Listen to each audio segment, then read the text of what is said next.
பொருளாதார நிபுணர், திமுகவுடைய திட்டக்குழு துணைத் தலைவர் பொறுப்பில் இருக்கக்கூடிய ஒருவர்.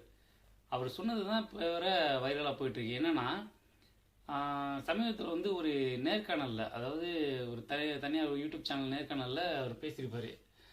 அதில் அந்த நெறியாளர் அந்த கேட்ட கேள்விக்கு, நம்ம தமிழகம் கடனில் மூழ்கிட்டு இருக்கு, அது எப்படி அந்த கடன் அடைக்க போறீங்கன்னு கேட்டதுக்கு அவர் சொல்கிற பதில் என்ன அப்படின்னா, அதை நீங்களே போய் பாருங்களேன். அது நமக்கு எது குறையும்? அது கடன் சுமை அப்படி எடுத்துக்க முடியாது சார். உங்களுக்கு அதுக்கு என்ன? ஓகே, இல்ல நீங்க பதில் சொல்லுங்க எனக்கு. உங்களுக்கும் அதுக்கு என்ன சம்பந்தம் இருக்கு? உங்களுக்கு அரசாங்கத்துக்கும் உங்களுக்கு என்ன சம்பந்தம் இருக்கு? ஓகே, அரசாங்கம் எங்களுக்கும் அதுக்கும் எந்த சம்மந்தமும் இல்லைன்றீங்க. அரசாங்கம் கட்டும், அரசாங்கம் வாங்கினா அரசாங்கம் கட்டுன்றீங்க. அரசாங்கம் எப்படி கட்டுவாங்க?